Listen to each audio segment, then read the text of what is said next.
you share what things that you've learned since the 7th grade that either has helped you gain all these followers and also maybe some mishaps that you had that you've learned from?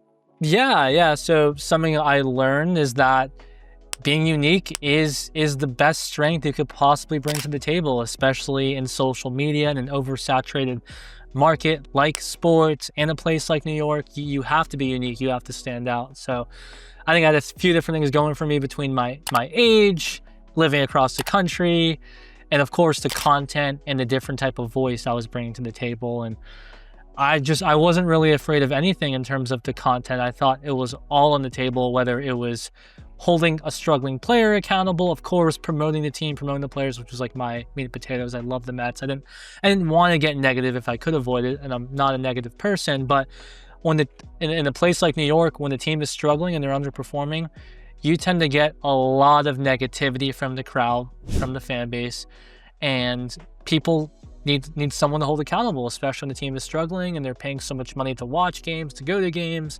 It's pricey these days in MLB, and even back then it was very pricey still. So, just I was always unique. I think that's the best thing I learned. Like, being unique is your strength, and never try to be like the pack. Like, you could look at the pack for some ideas, some general sense of the market and where things are headed, what's going on. But in terms of what you're doing, you should just follow your gut, follow your intuition. So that's probably the best thing I learned overall.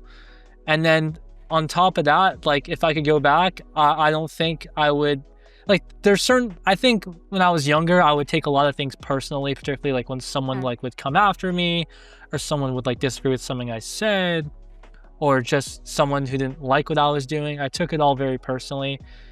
Now I don't really take that much, if anything, really personally. I understand, like, I'm covering a piece of entertainment, and in the grand scheme of all the chaos going on in the world, everything I'm doing is really not that deep. And yes, there are people who are crazy on social media. I was actually watching the Stan documentary, around Eminem yesterday. Oh, And it right. was a stark reminder of how crazy rabid fan bases could get, and just like in music, sports could also get wild. So it's having that understanding, like, yes, people are just very influenced by this, but it doesn't mean I have to stoop to that level. So I think what the best thing I've learned, especially after some of the controversies, is like, you don't really have to take everything seriously. Even the people who are like acting like they're offended by certain things or an outrage over certain things, in reality, most of them are not. It's just social media. It's just the name of the game that we're in. There's a lot of shock value, a lot of overreaction, a lot of things that get misinterpreted digitally than what they are in reality. So I would just say I wouldn't take as much personally if I could go back in time.